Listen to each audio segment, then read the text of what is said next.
आ रहे थे आप लोगों को मैच्योर पॉलन ग्रेन, है ना। तो मैच्योर पॉलन ग्रेन में जो भी चीज लिखवानी थी वो लिखवा चुके थे। तो अब मैच्योर पॉलन ग्रेन स्टार्ट करते हैं। तो मैच्योर पॉलन ग्रेन अभी समझा देते हैं हम एक बार पूरा। कुछ चीजें बता दी थी हमने, कुछ चीजें रह गई थी तो वो जान लो, ठीक है। तो जो मैच्योर पॉलन ग्रेन है, मैच्योर पॉलन ग्रेन में सबसे पहले तो हमें ये पता होना चाहिए कि ये ना एंजियोस्पर्मिक फ्लावर के मेल रिप्रोडक्टिव पार्ट में प्रोड्यूस हो रहा है। दैट मींस एंथर के अंदर क्या मिलेंगे अपन, पॉलन चैम्बर, पॉलन सैक, वहां प्रोड्यूस हो रहा है, माइक्रोस्पोरोजेनेसिस प्रोसेस हो रही है वहां पे। तो ये जो पॉलन ग्रेन है, ये पॉलन ग्रेन को जैसे ही हम देखेंगे माइक्रोस्कोपिक व्यू में तो हमें सबसे पहले नजर आएगा क्या कि ये टू सेल्ड है। कैसा है? Two celled. देखो जरा ध्यान से, दो सेल दिख रहे होंगे इसमें, एक ये सेल दिख रहा होगा और दूसरा ये सेल दिख रहा होगा। ये दोनों सेल, दो सेल से बना हुआ स्ट्रक्चर है एक पॉलन। एक पॉलन ग्रेन कितने सेलों से मिलकर बना है? दो सेलों से मिलकर बना है, जिसमें से एक सेल है क्या, वेजिटेटिव सेल, और दूसरा सेल क्या है, जनरेटिव सेल। तो दो सेल है जो एक पॉलन ग्रेन को बनाते हैं, ठीक है।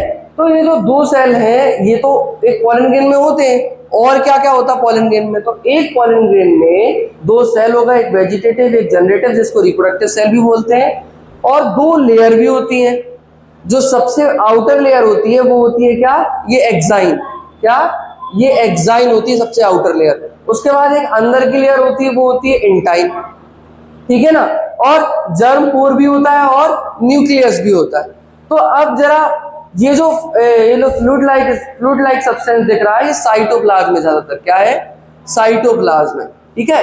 तो अब चलो आ जाते हैं इसके बाद आ जाते हैं अपने बैक टू द टॉपिक। अब एक एक को जो भी, जैसे वेजिटेटिव सेल है, जनरेटिव सेल है, एक्साइन, इंटाइन, इनको अलग अलग पढ़ना है। तो इनके बारे में थोड़ा सा जानेंगे। तो सबसे पहले जानेंगे किसके बारे में, दो सेल्स के बारे में। तो पहला सेल हमारा क्या है, सबसे बड़ा सेल, जो इन दोनों सेल में सबसे बड़ा सेल कौन सा दिख रहा है, कौन सा है, वेजिटेटिव, है ना। तो इन दोनों में से बड़ा सेल जो है वो है कौन सा, वेजिटेटिव। अब इस वेजिटेटिव सेल का क्या है कि बहुत इंपॉर्टेंट रोल होता है। पहली बात तो ये क्या होता है कि दोनों सेलों में से सबसे बड़ा सेल है, यानी जनरेटिव सेल और वेजिटेटिव सेल में कौन बड़ा है, ये वेजिटेटिव सेल बड़ा है।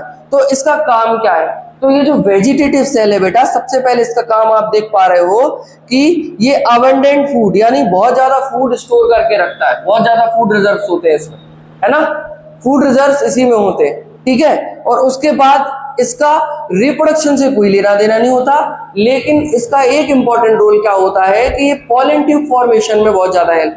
ये पॉलन ट्यूब जब बनती है, जैसे ही ये पॉलन ग्रेन कहाँ पहुंचता है, स्टिग्मा में पहुंचता है। तो जैसे ही स्टिग्मा में पहुंचेगा तो उसके बाद क्या होगा, जैसे स्टिग्मा में पहुंचेगा तो ये जो वेजिटेटिव सेल है ये क्या करेगा, सिग्नल करेगा पॉलन ट्यूब बनाने के लिए।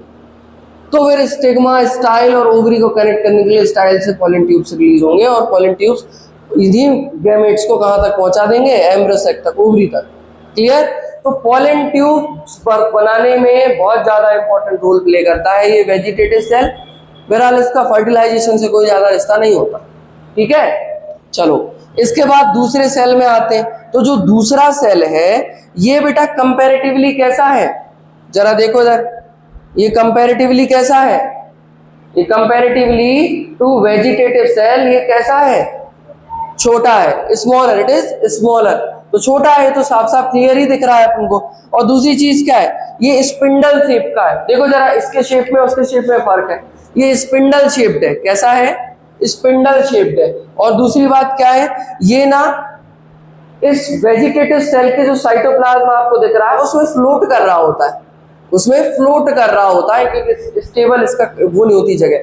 तो ये फ्लोट कर रहा होता है किसमें, साइटोप्लाज्म ऑफ वेजिटेटिव सेल। तो क्योंकि वेजिटेटिव सेल लार्जर सेल है तो उससे जो साइटोप्लाज्म उसके आसपास है उसमें क्या कर रहा होता है, ये फ्लोट कर रहा होता है। और यही सेल सबसे इंपॉर्टेंट रोल प्ले करता है रिप्रोडक्शन में और इसमें फर्टिलाइजेशन में। क्योंकि ये सेल जैसे ही कहाँ पहुंचता है, स्टिग्मा में पहुंचता है, पॉलन ट्यूब से ओवरी पहुंचता है, तो ये डिवाइड होकर दो मेल गैमेट्स बनाता है। क्या बनाता है, डिवाइड होकर दो मेल गैमेट्स बनाता है, जो हमने आपको बताया था 7 सेल्ड ट्रिप्लेटेड में डबल फर्टिलाइजेशन होता है। तो इसी सेल के कारण होता है, क्योंकि डिवाइड होकर दो गैमेट्स में बदल जाता है, जो कि एक सेल के साथ फर्टिलाइज करता है और दूसरा किसके साथ, किसके साथ करता है?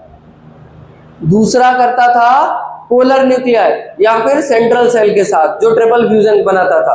ठीक है, क्लियर। अब बची दो हमारी लेयर्स जो कि इंपॉर्टेंट है।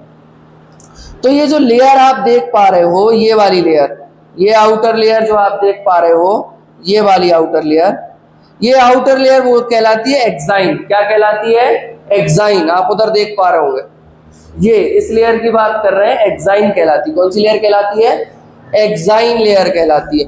ये ना बेटा हार्ड होती है और स्पोरोपोलिनिन से बनी होती है। किससे बनी होती है? स्पोरोपोलिनिन से बनी होती है, स्पोरोपोलिनिन से। अब स्पोरोपोलिनिन से बनी होती है और इसका काम, क्योंकि आउटर लेयर है, तो हम आपको हमेशा बता चुके हैं कि कोई भी आउटर लेयर होती है वो हमेशा क्या काम करती है? प्रोटेक्शन का काम करती है। तो ये जो आउटर लेयर है एक्साइन, ये स्पोरोपोलिनिन से बनी होती है और साथ में क्या है? हार्ड होती है और साथ में प्रोटेक्शन का काम करती है। और ये क्योंकि हार्ड होती है और स्पोरोपोलिनिन एक ऐसा टफ सब्सटेंस है जो अनफेवरेबल एनवायरमेंटल कंडीशन में भी इसको प्रोटेक्शन का काम करती है और इसको बचा कर रखती है।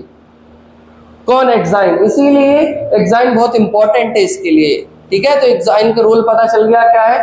प्रोटेक्शन का काम करती है और स्पोरोपोलिनिन के कारण ये बहुत हार्ड होती है और हार्श से हार्श अनफेवरेबल एनवायरमेंटल कंडीशन में भी इसको क्या करती है?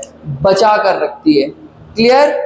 चलो, अब एक और लेयर होती है इसके अंदर की, इस लेयर की बात कर रहे हैं हम, अंदर वाली लेयर की। अंदर वाली लेयर ये कौन सी है? इंटाइन। कौन सी है बेटा? ये जो अंदर वाली लेयर है ये है इंटाइन। हम इस लेयर की बात कर रहे हैं, ये जो ग्रीन ग्रीन आउटलाइन करी, ये इंटाइन है बेटा, है ना। ये इन कंपैरिजन टू एक्सिन, है ना, एक्साइन के कंपैरिजन में ये जो इंटाइन दिख रहा है आपको, ये कैसी है? सॉफ्टर है। कैसी है? सॉफ्टर है। और वो किससे बनी होती थी? स्पोरोपोलिनिन से। ये बनी होगी सेलुलोज और पेक्टिन से।